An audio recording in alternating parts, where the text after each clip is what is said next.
Hey guys, how's it going? I'm Talon from Techmark here, and we've got a little bit of a news video here. As you can see, I've got one of my good friends here. His name is Porter.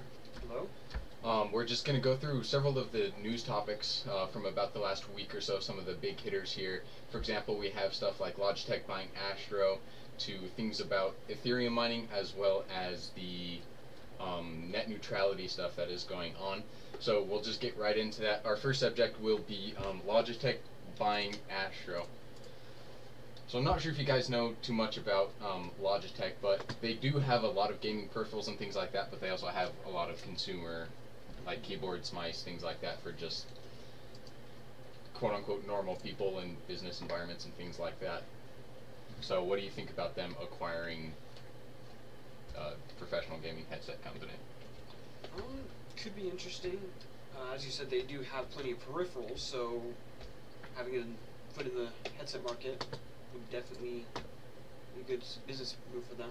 Right. I think also with them acquiring such a high end, because Astro's like really high end, really expensive and things like that. I think they're trying to push their gaming peripherals a little bit farther than they did before, because they're not exactly new to it, but they still, especially in the headset department, they don't have the best headsets.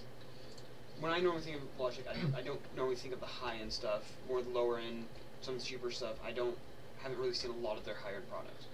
Right. And so getting Astro, getting a higher name brand associated with them can help that push too. Indeed. It was quite the acquisition too, because Astro, I mean, they were super professional. They weren't having really any issues or anything like that. So for Logitech to come out of the middle of nowhere and buy them for $85 million, something, I don't know. Maybe $85 million was just enough for Astro. I'm not sure how the acquisition will work or anything like that.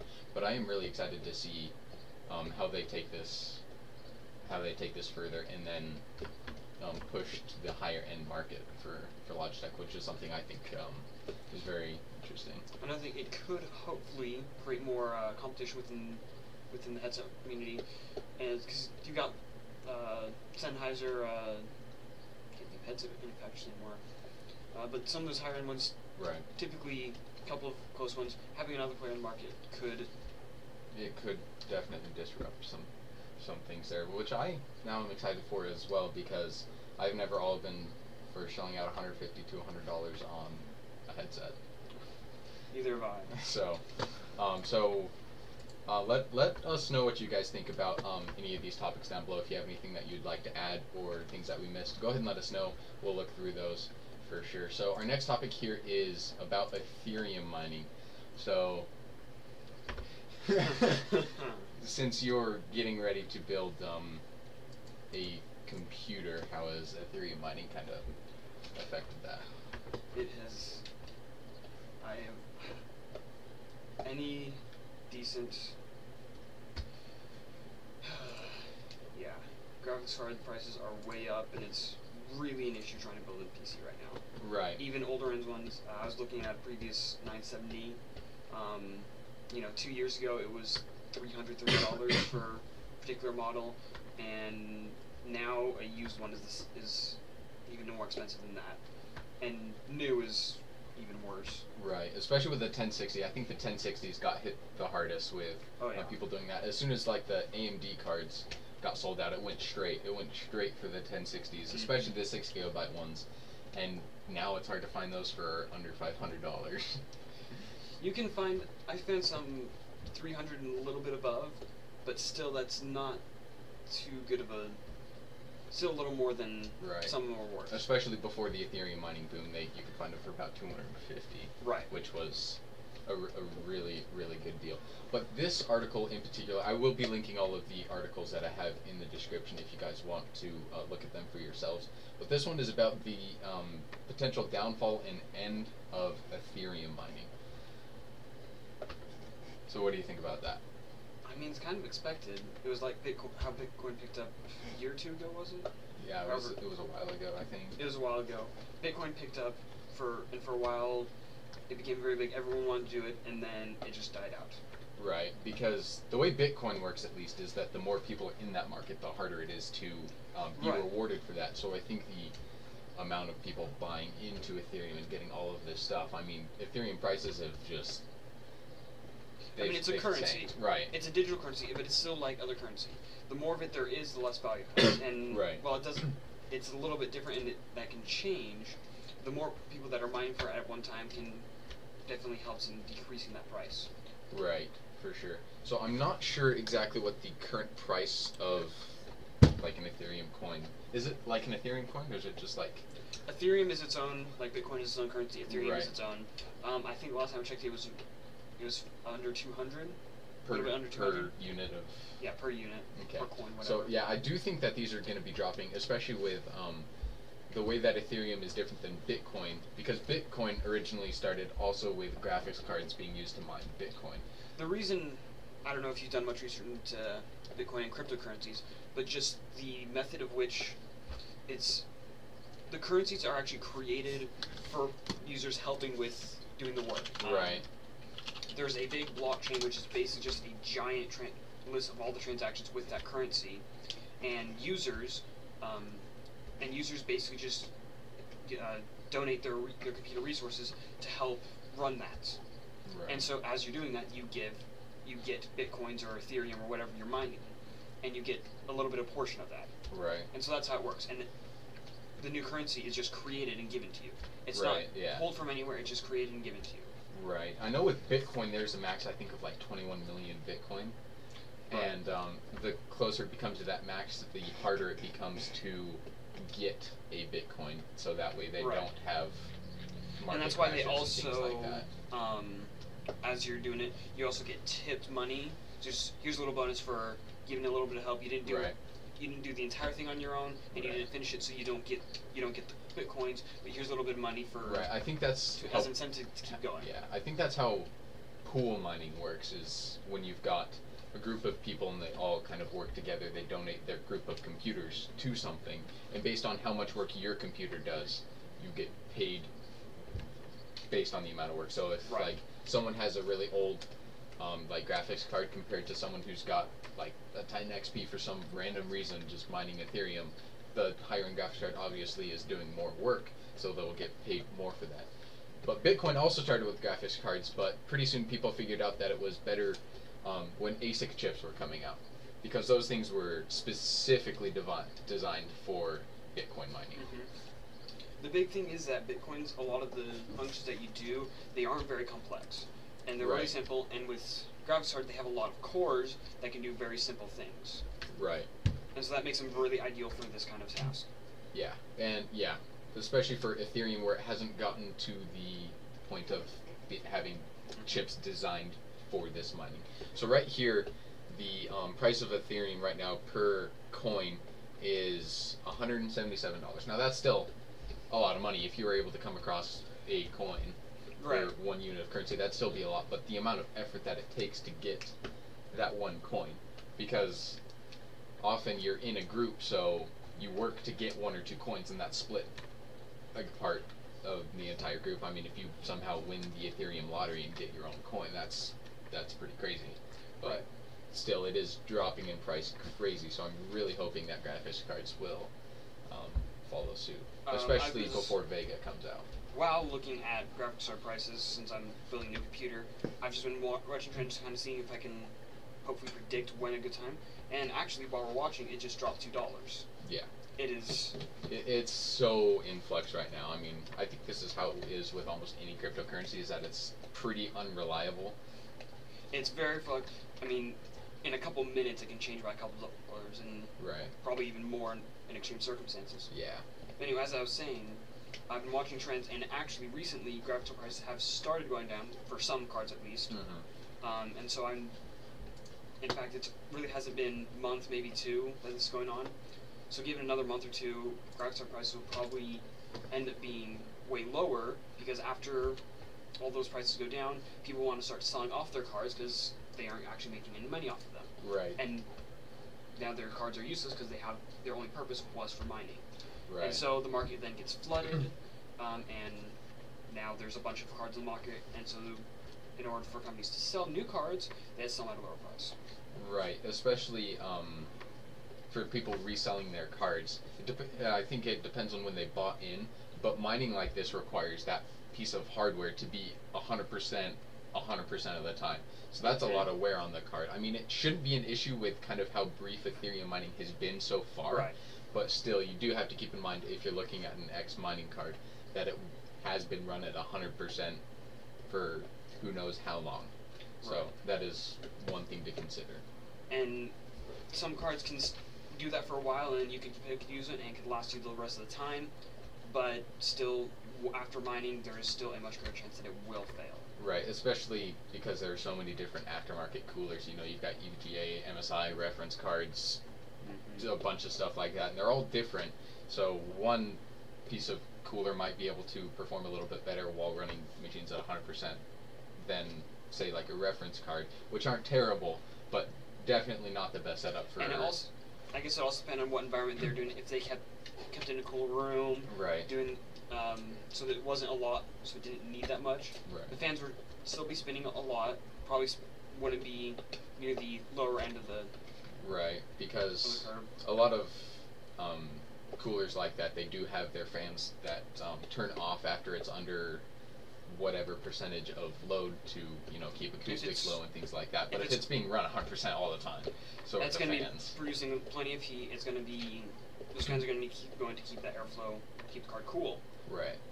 If they were doing liquid cooling, that would probably be a little bit easier because then that'd just be the pump that's getting a lot of the wear, and then the card would be hopefully kept relatively cool. Right.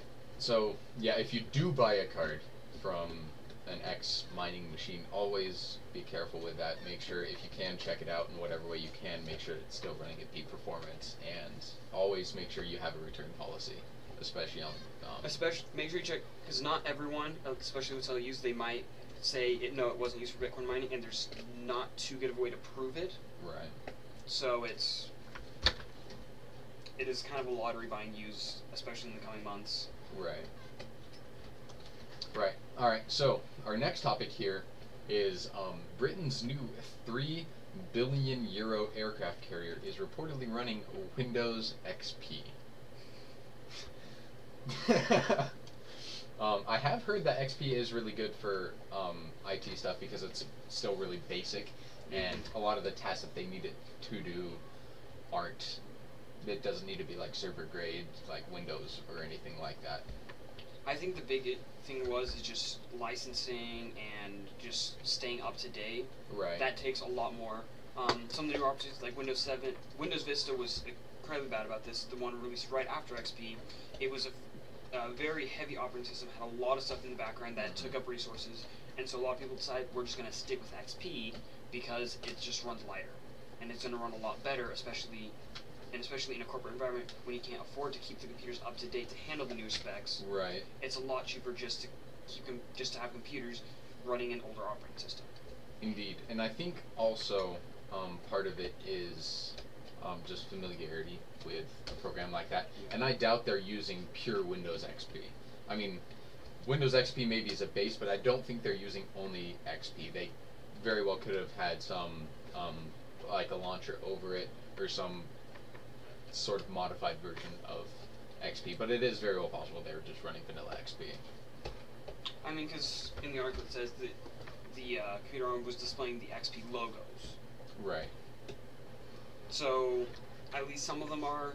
Not sure whether or not they all are, but still, XP it's an older operating system and it's a lot lighter, and those are its big advantages. Right. And people are familiar with it. Right. People have used it.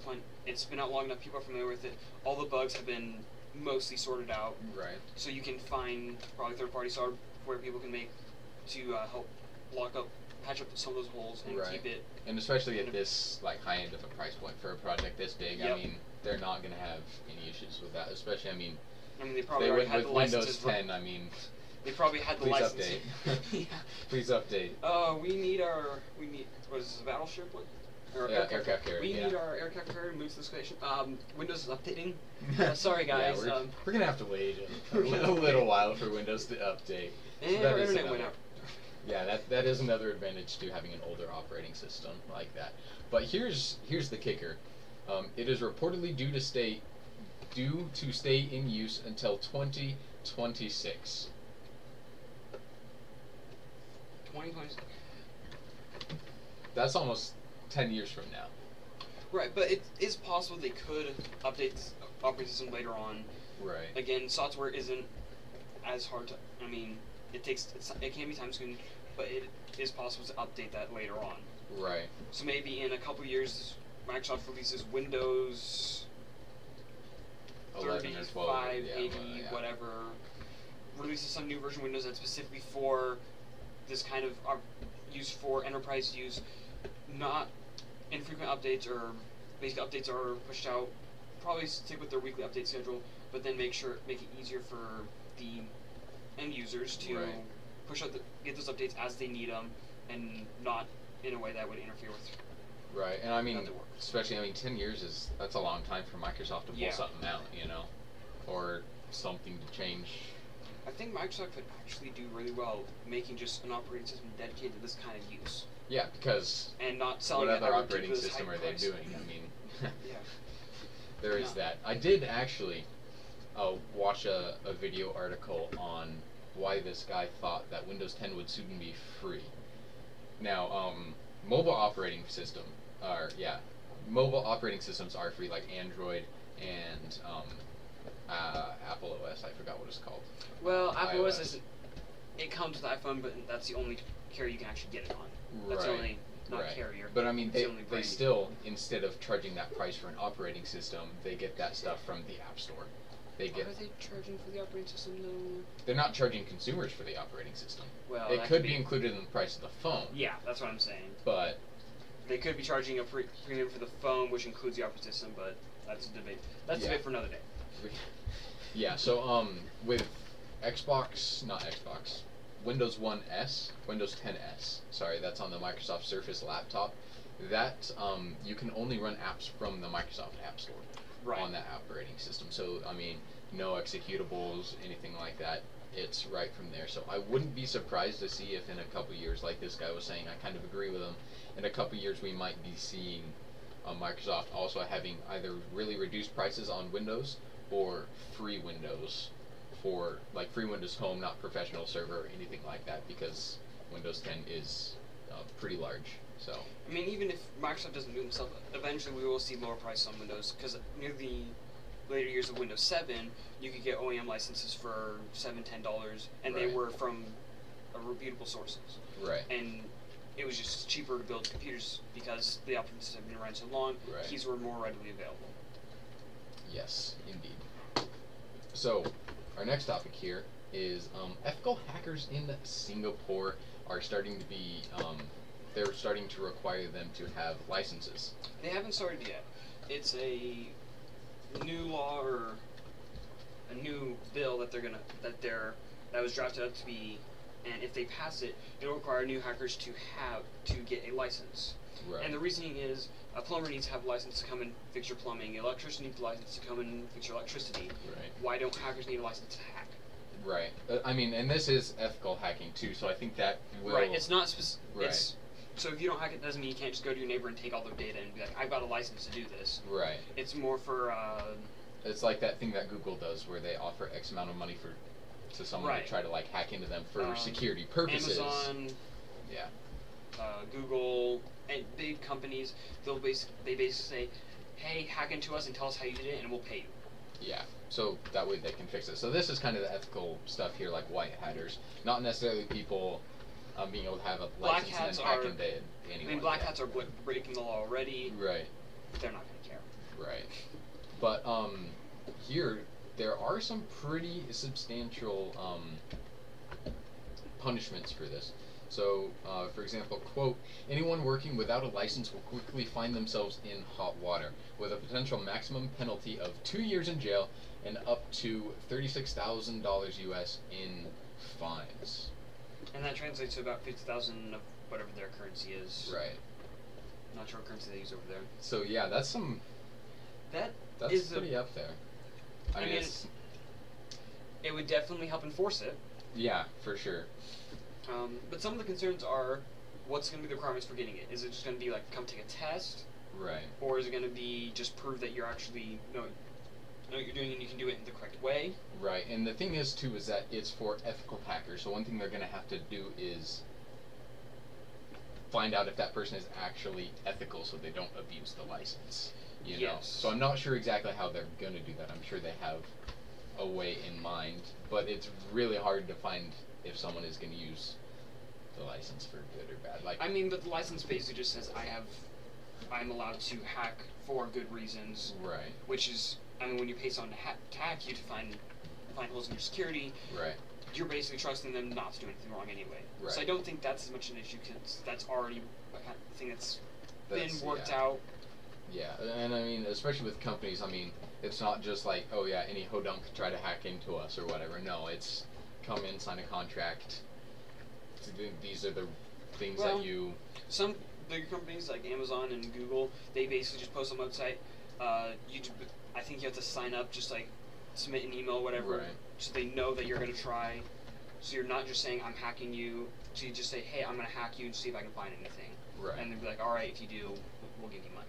Yeah, yeah. So, again, let us know what you guys think about this. This one particularly is interesting. I think if this does well, I would like to see it a little more widespread. Do you think, here's one question, do you think hackers should have licenses? Yes. Do you think, Yeah. kind of go into the argument, if plumbers need, plumbers need license, electricians need license, why not hackers? Here's one thing the article does point out is a lot of hackers are high school dropouts and they don't test well. Right. There is that whole test study deal, but I still think there has to be some way to... But say someone drops out, he's really good as an electrician, he still has to get a license either way. Right. Because it's part of the whole trust goes to it. Like, there's just some things it's hard to trust someone with. Right. And this just makes it that much easier for companies to say, yeah, we can trust you to invade our privacy and try and find, right. try and break in. I think that is something that will definitely stick out to companies as well coming. I'm not sure if they'll flood this immediately where like every ethical hacker by this date has to have a license or whatever it might be. Like you have like 3 months after whatever to... You've got this period of time to go through and do all the process. Right, and things like that. And I think that people who do have that license during that kind of transition period will definitely be rated higher than those without a license. Like if everyone's given the same amount of time and someone finishes it before someone else, but they still want to do a job, the one with the license obviously is going to get the opportunity if it comes down to... It would probably help for businesses to push their employees to actually go out and get that license sooner rather than later. But I wouldn't be surprised if a lot of companies that are already doing it, a lot of the more reputable ones, if they maybe had some easier, and they would probably have an easier time getting them, just because they've been doing it for a while, they would have the knowledge and the skills to hopefully pass whatever tests they get. One thing that would be interesting to see too is how many more hackers or less hackers that people will see after this. Because if they do require something, that could be something that was stopping someone who maybe companies don't want to go and... Right, like certain companies maybe don't want their employees to get a license, so they're just like, alright, whatever, no. Or people who are like, okay, I was going to get into hacking, but it was kind of sketchy, but now that we have licensing, that's probably less likely. But I am interested to see the change in the amount of certified hackers that there are. So our next subject here is about Google's DeepMind AI. Earlier this week on July 11th, it taught itself how to walk. I haven't actually seen much on this, so give us a rundown of what it's been doing. So the DeepMind AI is the robot learning thing. I forget what it's called. Neural network? Yeah. So I think what it does is it tries something and rewrites it every single time. It's not someone coding it how to walk. Right. It's trying things and then reforming them until it learns how to do the task that people set it to do. So it's kind of like a self-learning AI here. Right. So I've seen things like this before. If you go on YouTube, you can find plenty of things. You can probably go online and you can find some programs that people have written that you can just try out for yourself, and you can watch it in real time, watch it in software. Things like there's one I saw someone did. It was basically making a watch, and then the software is written to the more accurate the watch was, it would value those results over, and then Right. those it would kind of make gene kind of like DNA. It would pass on certain traits that it gave this Okay. one because it was it made it more accurate at keeping time, Right. and then it basically just creates a new generation, keeping similar things as previous ones. Right. So this is still very early on to the whole self-learning of AI thing. But what do you think generally about AIs teaching themselves how to complete a task? I mean, it can be a lot more useful. A lot of times having a computer do it, because computers basically just run through, try something, doesn't work, let's try something else, and Right. it keeps growing. This is working pretty well, let's try this and add in some variation. Yeah. It can be really good, because companies could set up a server that just do this 24/7, like Google has done, Right. and they could figure out, what's the best way to package things, what's the best process for, moving things around or doing some process in the workforce. Right. I do think it is a very valuable tool because I mean this can go through scenarios of customer service, of like how customers best respond to certain phrases, even like in the sales department of what's the best way to convince someone that they should buy something. I think some of those are more far off because then you have to emulate human reaction and Right. stuff, which is a lot harder. This is just some simulation of it. Either this one particular is just a figure in a three-dimensional space walking. Right. So here it actually does say that it learned how to walk, run, jump, and climb without any prior guidance. So this thing's basically teaching itself parkour, which is pretty awesome. Now I did watch a video on this, and it's not the prettiest thing. It looks pretty goofy for sure, but it is walking, running, jumping, and climbing. I mean, it looks super weird, but it's still doing all of those things. So, which begs the question: do you think that something like Skynet is actually possible? Like, because in obviously a science fiction world, it is. But what about those? In real world, are you saying in sometime in the future could it happen? Yes. I think it could happen.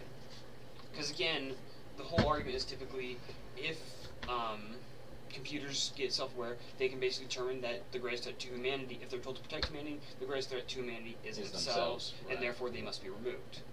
And that can be, you probably could figure out a way to save that, prevent that from happening, but it's definitely possible. So and we have to be careful about that. That also does beg the question of how does an artificial intelligence like the DeepMind AI gain self-awareness? Like, if it's code programming, even if it is teaching itself, it still does have parameters. So how does something like that gain self-awareness? I think self-awareness would have to be fine. It has to be able to work beyond its parameters. Either add different parameters on its own, or create the new one itself, rewrite itself. Right. Until it gets to the point where all the code in it is written by itself and the original is non-existent. Right. Next to non-existent. Or it just been able to, I guess that'd be about it. Yeah, like it rewriting itself. I mean, because that brings up the whole philosophical point, what is life? Right, I mean, does it require flesh and blood, or is it emotions? Is there some soul element that a computer just couldn't have?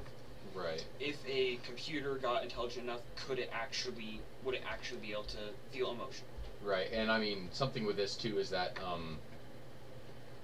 things like Skynet in movies where robots take over, I mean, that's such a narrow point of direction for that AI originally was, protect humanity at all costs.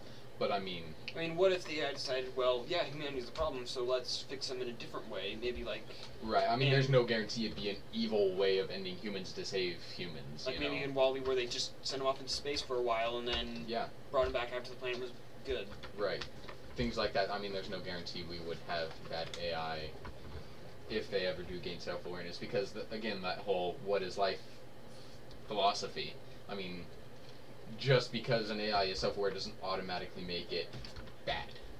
Right, I think... Scary. Yeah, very scary. Given how concerned we are about this, if people start working on AI, they'll probably have it in a closed environment where they can monitor it and prevent it from getting out and doing all this stuff. Right, because there's been so much influence on this over a very long time that I think anything like this, I mean, there's definitely regulations in the science community of, like, I mean, already in cloning and things like that, I definitely believe there are a lot of restrictions going into AI.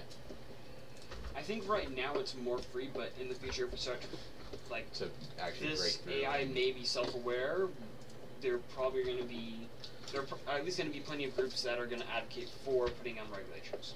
Right. I do believe that a lot of governments also are going to be on top of that super hard. So, speaking of regulations, indeed, net neutrality. The fight for net neutrality day was earlier this week. If you haven't already, there will be a link in the description to take you to battleforthenet.com, where you can send a letter to your congressman if you are pro net neutrality. So, we'll run down what is net neutrality real quick. So, a while back, FCC made some guidelines and regulations for ISPs, preventing them from doing things like throttling your internet, which is slowing down your speed, and then saying, give us more money or we're not going to give you the speed you paid for, blocking websites, and just taking away your control of what you do on the internet. Right. Another thing, too, that is part of this is, for example, if Verizon has a deal with Hulu. For some reason they sign on a deal, they're business partners, whatever. Verizon then could slow down or make you pay extra for your use of Netflix, YouTube, and other streaming services like that. So ISPs having that kind of power. Giving priority to other partners Right. while limiting the competition. Right. Things like that. So, I mean, like right now, you can go on basically any website you want, have the same speeds, you won't be limited on Netflix or anything like that. But part of this bill and what is being passed is that your internet can also almost become like cable is, where you have to pay for certain packages. Yep. You know, it's like $10 a month for the sports package, or like $15 for cartoons, or whatever the case may be. And now it's going to be $10 for streaming services. Right. You know, $15 for gaming websites. You know, another $10 for forums. Right. And like a lot of download speeds, I mean, there are a lot of companies and a lot of people in general who are just up in arms. Another thing I've seen about this is if they get this, they could then include it in a cable package. So you have to buy a TV cable package in order to get internet, because most ISPs also provide cable TV. And cable TV is becoming more and more, or less and less popular with streaming services and right. things like that. And so that could be a way for them to just get more money. So if you want good internet, you have to pay for the highest end package. Right. So, real quick here, some of the big heavy hitters on this topic fighting for net neutrality, which is how the internet is now. Should we explain what happened? With Comcast? Well, what happened before the whole day with what everyone was doing. Yeah, go ahead. So on June 12th, a bunch of people on the internet decided to get together and kind of like a big an internet-wide protest of convincing people who were on the internet that day to go and use their voice to try and convince the Senate to vote to not overrule net neutrality. So they did things like, when you go to a website, it would be a pop-up and be like, your access to website has been limited, you can't come to this website, haha, JK, this is what could happen if net neutrality was overruled. Right, so, I mean, like, I'm not sure if you guys use, like, Discord or things like that, but up at the top bar it says, let your voice be heard for the Battle of Net Neutrality, and it will take you to the Battle for the Net page, which is in the description, where it has a pre-drafted letter to your congressman. All you have to do is enter your name, your zip code, and I think your state, and an email address. One of them I did, it had the pre-written letter, and then it had a spot where you could put in what you want to say. Yeah, or, I mean, even the one down in the description, battleforthenet.com, they let you write your own letter too. You just say, hey, if you want, you can erase this, and let them know what you think. This is just the pre-built one that I have for you. Literally, I went and did it. It took me like 20 seconds. I think I spent maybe 5 minutes on it just because I was writing my own, but it still is. And one thing, I saw, I'm like, oh yeah, that's cool, and I didn't really feel like spending time to write a letter, and then I went to a website that actually was doing this, and this pop-up like, you can't access the website because, and then I'm like, wait, what? And I got really confused and a little angry, and then it saw, this is actually net neutrality, and I'm like, that's actually really smart, and like, it was actually really, really well done. Yeah, because in the beginning when I just heard net neutrality, I'm like, what the frick is that? Okay, it's going on, other people will take care of it, and I was like, wait a minute, I want a free internet. I mean, I don't want to have to pay one of the extra big things for about certain this, services. it affects everybody. Yeah. Anybody uses it, which is, most people use it. Some Yeah. people get away with not using it, but for the most part, everyone uses it. So, and honestly, you're using it right now, watching this video. So go support it, because if you don't, then you aren't going to be able to come watch videos on YouTube. Or it Yeah. can be restricted, which videos you can watch. Right. So, yeah. So, people fighting for net neutrality here, some of the bigger people here. Google, Netflix, Amazon, Discord, like I said earlier, Reddit,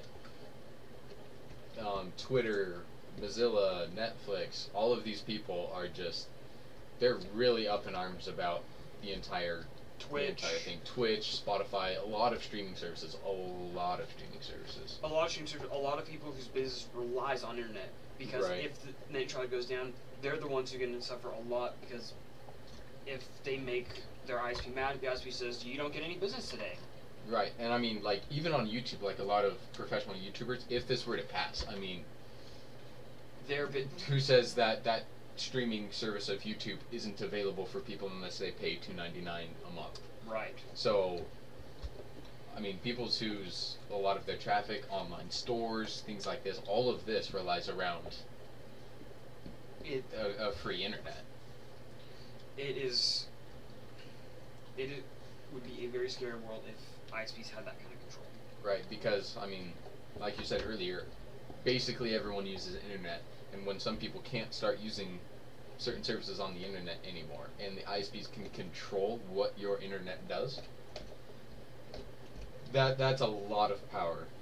It's a lot of power, and it's very dangerous for a lot of people. Like, holy cow, there's a lot going on there.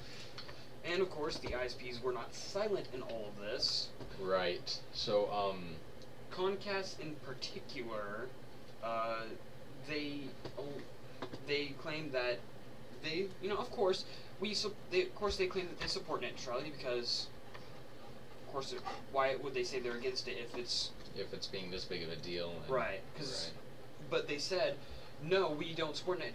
We support net neutrality, but we think these regulations are too restricting, and we need to we need to revise them. We need to overrule them so that we have more freedom to provide a better internet experience for consumers. It's this kind of sleazy behind the back way of going about it. And they said that those that were doing the whole net neutrality thing were just creating hysteria.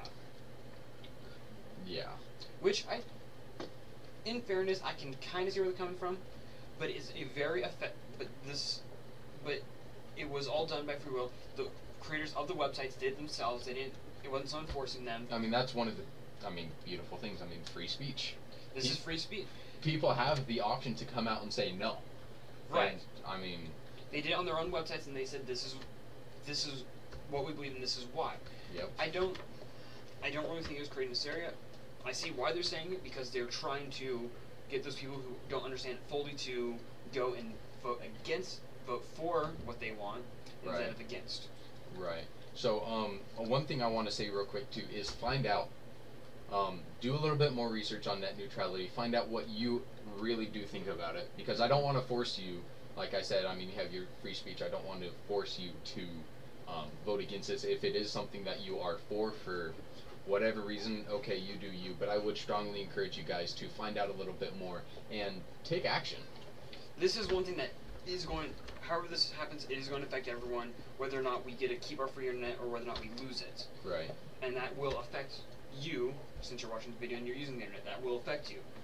So go do your own research, decide for yourself whether or not you think it's a good thing to overrule this. Right. Personally, I did it. He did it. A lot of people I know. And when we say free internet, we're not saying that you don't have to pay for internet. What we're saying is that what you pay, you get all of the internet.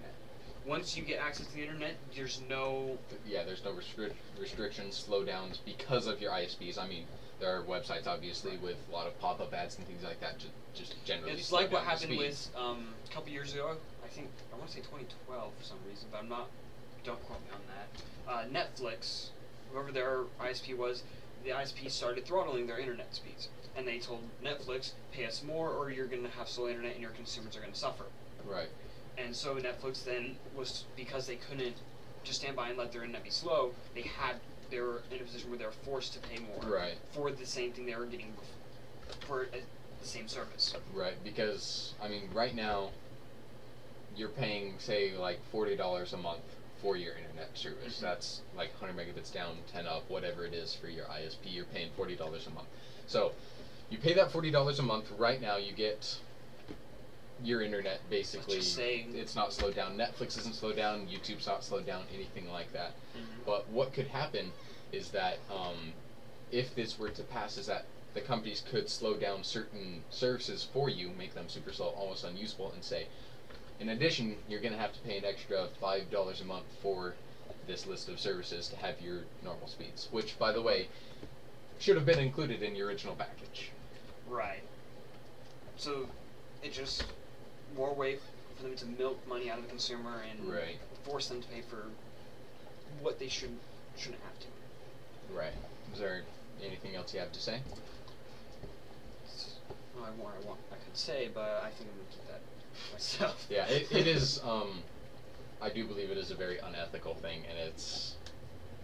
I don't understand. I mean, I understand from a business perspective of making more money, squeezing money out of everybody, but I kind of surprised that they even tried it, especially with the response from not only just your average Joe, but from big companies, Google, Amazon. It is definitely going to be interesting.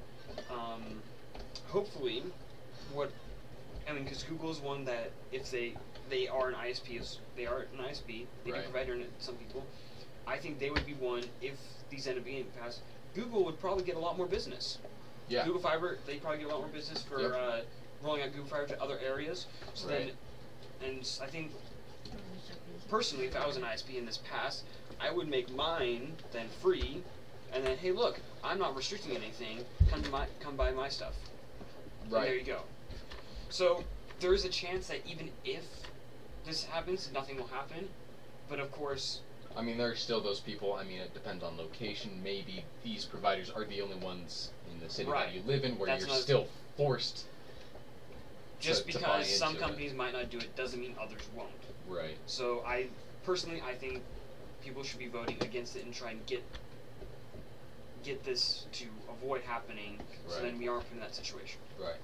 So, like I said, find out for yourself about net neutrality, do a little bit more research, and down in the description is battleforthenet.com. Like I said, there's a pre-drafted letter. You just need email, zip code, name, and then you can email that letter to your congressman. Also, if you are feeling extra helpful, give your congressman a call. Let him know what you think.